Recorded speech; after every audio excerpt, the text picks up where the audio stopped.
Bienvenue dans cette analyse approfondie consacrée à l'exploration de la diversité biologique humaine et à la résilience extraordinaire manifestée par des individus tout à fait hors du commun. Nous examinons ici 10 parcours de vie qui redéfinissent continuellement les limites actuelles de la science médicale. Numéro 10. Hosna Muslamani, entre mystère médical et rigueur scientifique. Le cas de Hosna Muslamani, une adolescente libanaise ayant captivé les médias internationaux dans les années 1990, demeure une étude de cas emblématique sur la frontière complexe entre le mystère médical et le scepticisme scientifique rigoureux. À l'époque, Hosna affirmait produire quotidiennement des fragments cristallins translucides et tranchants sortant directement de ses yeux. Ce qui fascinait les observateurs était l'absence apparente de douleur ou de lésions internes malgré la dureté des cristaux, un phénomène qui semblait défier les lois de l'anatomie oculaire. Cependant, la science exige des preuves reproductibles. Des examens cliniques approfondis, menés par les spécialistes de l'hôpital de l'Université américaine de Beyrouth, ont rapidement apporté un éclairage différent. Les conclusions médicales suggéraient que ces objets ne pouvaient être produits biologiquement par les conduits lacrymaux, car la composition chimique ne correspondait à aucune sécrétion humaine connue. L'analyse a révélé que les cristaux étaient techniquement identiques à du verre industriel. Cette affaire illustre comment la psychologie humaine et le désir de merveilleux peuvent parfois obscurcir la réalité factuelle, tout en rappelant que la médecine doit toujours s'appuyer sur une analyse objective pour protéger la vérité scientifique. Numéro 9. Eshref Armagan, la neuroplasticité et la vision sans les yeux. Eshref Armagan, un artiste peintre turc né en 1953, représente l'un des exemples les plus fascinants de la plasticité neuronale étudiée par les neurosciences contemporaines. Né totalement aveugle, il parvient à créer des œuvres d'art d'une complexité impressionnante, intégrant la perspective, les jeux d'ombre et les proportions tridimensionnelles, des concepts théoriquement impossibles à saisir sans stimulus visuel préalable. Son cas a attiré l'attention de chercheurs du MIT et de l'Université de Harvard. En utilisant l'imagerie par résonance magnétique fonctionnelle, IRMF, les scientifiques ont découvert quelque chose de stupéfiant. Lorsqu'Eshref dessine, son cortex visuel, la partie du cerveau normalement réservée à la vue, s'active intensément. Il utilise une technique unique de peinture à l'huile à séchage rapide, permettant à ses doigts de sentir les textures et les reliefs des couches précédentes pour s'orienter. Son cerveau a reconfiguré ses circuits pour traiter les informations tactiles comme s'il s'agissait de données visuelles pures, prouvant que la perception est une construction cognitive capable de s'adapter radicalement. Numéro 8. Paul Carasson, l'argyrie et les risques de l'automédication. Paul Carasson est devenu une figure mondiale sous le pseudonyme de l'Homme bleu. Son histoire est aujourd'hui utilisée par le corps médical comme une mise en garde sérieuse contre l'automédication non réglementée.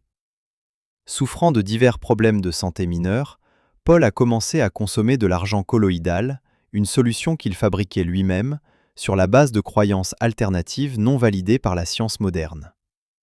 Le résultat fut le développement d'une argyrie chronique. Les particules d'argent se sont accumulées de manière irréversible dans ses tissus profonds. Sous l'effet de la lumière du soleil, un processus de photoréduction similaire au développement photographique a eu lieu, colorant sa peau de manière permanente. Ce cas souligne l'importance vitale des agences de régulation sanitaire. L'interaction chimique entre les métaux ingérés et les rayons UV démontre que même des substances perçues comme naturelles peuvent transformer la physiologie humaine de façon radicale. Il est crucial de consulter des professionnels de santé avant d'expérimenter des thérapies non conventionnelles, pouvant entraîner des effets secondaires esthétiques ou fonctionnels définitifs. Numéro 7. Claudio Vieira de Oliveira, la résilience morphologique. Originaire du Brésil, Claudio Vieira de Oliveira est né avec l'arthrogrypose multiple congénitale. Cette condition rare a entraîné des contractions articulaires sévères, plaçant sa tête dans une position inversée contre son dos.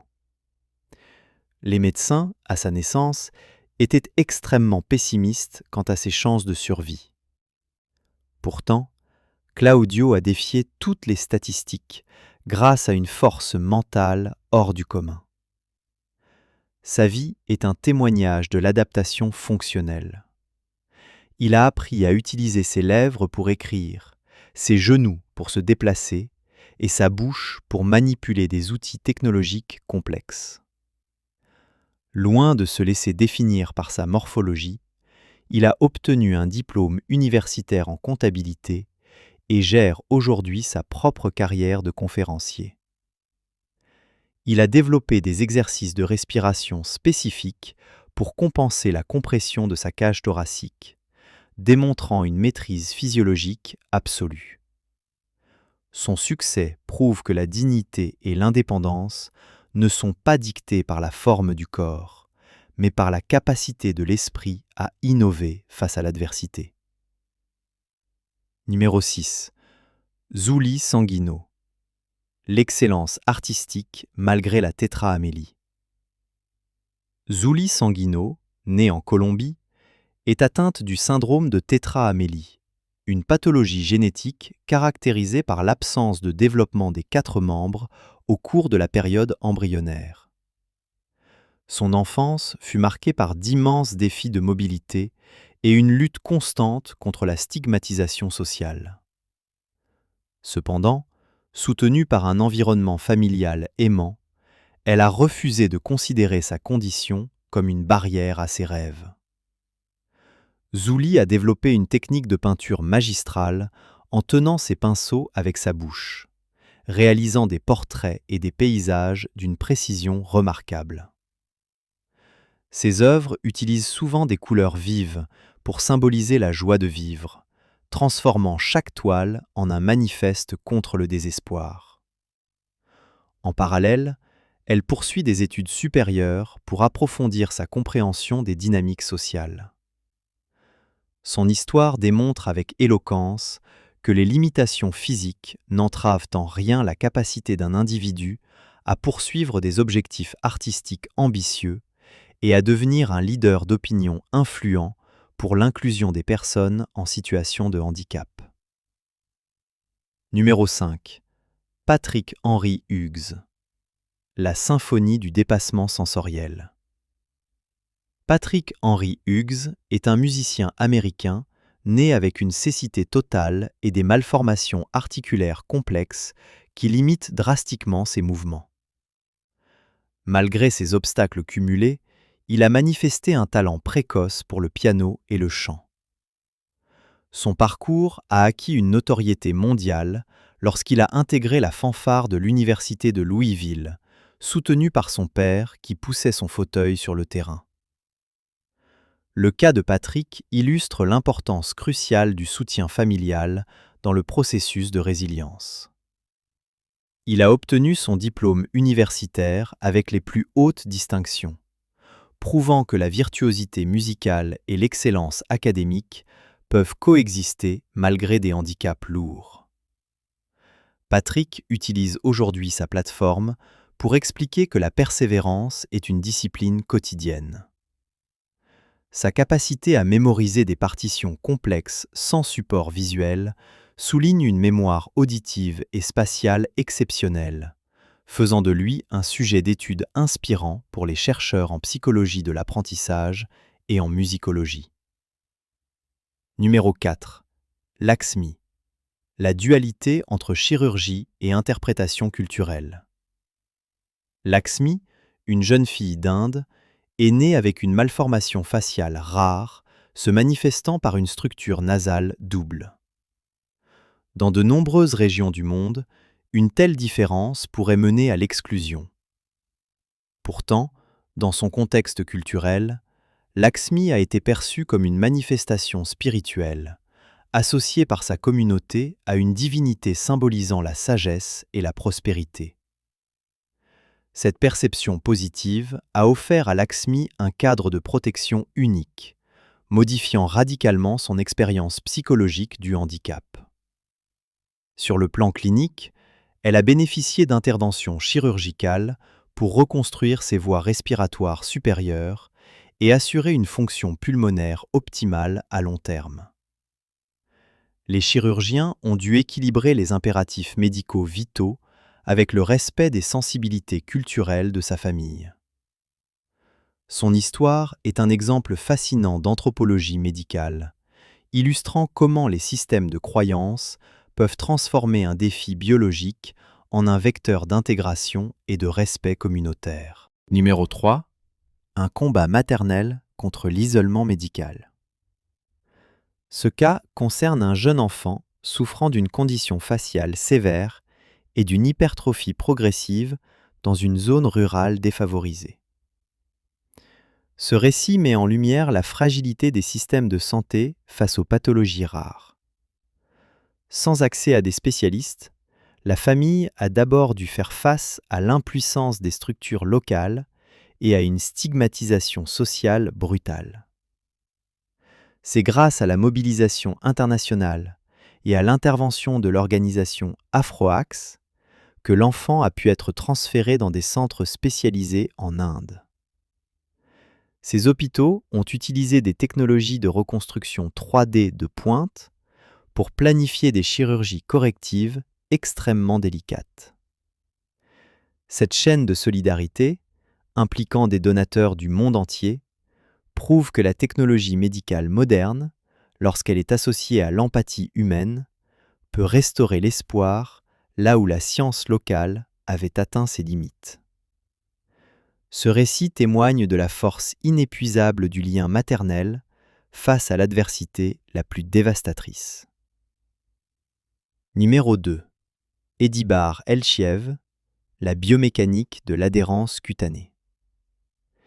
Edibar Elchiev, originaire d'Azerbaïdjan, est internationalement reconnu pour sa capacité à faire adhérer des objets métalliques lourds à son corps.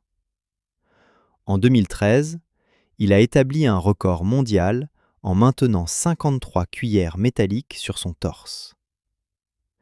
Si le terme de magnétisme humain est souvent utilisé par le public, la science propose des explications basées sur la physique des surfaces. L'explication résiderait dans une combinaison de propriétés cutanées spécifiques, notamment une texture de derme particulièrement lisse et une sécrétion de sébum favorisant une adhésivité naturelle. Des tests ont suggéré que sa peau possède une densité de pores unique, lui permettant de créer un vide partiel entre l'objet et son épiderme par un contrôle musculaire précis. En optimisant les forces de friction et de succion, il transforme son corps en une surface d'adhérence exceptionnelle. Son cas est précieux pour l'étude de la biomécanique cutanée, démontrant comment des caractéristiques physiologiques rares peuvent être exploitées pour réaliser des performances physiques hors normes. Numéro 1. Jessica Cox, l'autonomie et le leadership sans limite. Jessica Cox est née sans bras en raison d'un défaut congénital rare. Refusant d'utiliser des prothèses qu'elle jugeait encombrantes, elle a appris dès son plus jeune âge à utiliser ses pieds pour effectuer l'intégralité des gestes de la vie quotidienne. En 2008, elle est entrée dans l'histoire en devenant la première personne sans bras à obtenir une licence officielle de pilote de ligne. Elle manœuvre son avion exclusivement avec la force et la précision de ses pieds. Une prouesse qui a nécessité des années d'entraînement rigoureux. Elle pilote spécifiquement un modèle Aircoupe, un avion conçu sans pédale de gouvernail au sol, ce qui lui permet de coordonner toutes les commandes avec ses orteils. En plus d'être pilote, elle est ceinture noire de taekwondo et plongeuse certifiée. Jessica refuse catégoriquement la notion de limitation, préférant mettre en avant la créativité adaptative.